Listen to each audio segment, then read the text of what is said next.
సదాశివసమారంభాం వ్యాసశంకరమధ్యమాం అస్మదాచార్యపర్యంతాం వందే గురుపరంపరాం.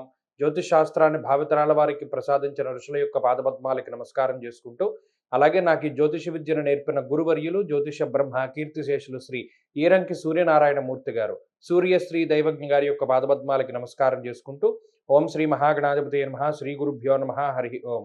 వీక్షకులందరికీ నమస్కారం. తులారాశి వారికి ఈ వారం మిశ్రమమైనటువంటి ఫలితాలు గోచరిస్తూ ఉన్నాయి. ముఖ్యంగా 6వ స్థానమందు శనేశ్వరుడు యోగిస్తూ ఉన్నారు. అష్టమంలో ఉండేటువంటి రవిగ్రహం, అష్టమంలో ఉండేటువంటి బుధుడు, అలాగే నవమ స్థానమున శుక్రుడు, పంచమమున ఉండేటువంటి రాహు, ఇవన్నీ మిశ్రమమైనటువంటి ఫలదాతలు. అలాగే ఈ వారంలో ప్రధానంగా చంద్రబలం ఉన్నది. చంద్రుడు ఎప్పుడైతే అనుకూలంగా ఉంటారో మానసికమైనటువంటి విషయాలు చాలా బాగుంటాయి. అంటే మీరు పుట్టినప్పుడు చంద్రుడు ఎక్కడున్నారో మరలా ఈ వారంలో చంద్రుడు అక్కడే ఉండబోతూ ఉన్నారు కాబట్టి సంతోషో ధనమున్నతి అన్నారు. అంటే సంతోషాన్ని కలగజేస్తాడు చంద్రుడు.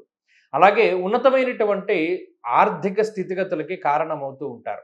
అలాగే నచ్చినటువంటి ప్రాంతాలని సందర్శిస్తూ ఉండడం, నచ్చినటువంటి వ్యక్తులతోటి సంభాషిస్తూ ఉండడం, అలాగే నచ్చినటువంటి ఆహార పదార్థాలను స్వీకరిస్తూ ఉండడం లాంటివి ఎక్కువగా కనబడుతూ ఉంటాయి. అయితే ఇక్కడ అష్టమంలో ఉండేటువంటి రవి బుధులు కానీ, సప్తమ స్థానమందు ఉండేటువంటి కుజగ్రహం కానీ, ఇవి రెండు ఏం చేస్తున్నాయి? వైవాహిక జీవితానికి సంబంధించినటువంటి విషయాలపైన కొంత అస్పష్టతని కలగజేస్తాయి. వివాహము కుదురుతుందో లేదో, లేదు జీవిత భాగస్వామి మనకి ఇక్కడ తీసుకెళ్తారో తీసుకెళ్లరో, లేదా ఈ ప్రోగ్రామ్ ఉంటుందో ఉండదో, ఇలా సందిగ్ధావస్థ ఎక్కువగా ఉంటుంది. అంటే దేని మీద క్లారిటీ ఉండదు. ఎలాగో మీ జీవితం మీ చేతిలో ఉండదు, అది మన జీవిత భాగస్వామితోటి ముడిపడి ఉంటుంది. వారు ఏ సమయానికి ఏ విధంగా రియాక్ట్ అవుతారనేటువంటి దాని మీద స్పష్టత ఉండదు. కాబట్టి చివరి వరకు సస్పెన్స్లోనే ఉంటుంది జీవితం.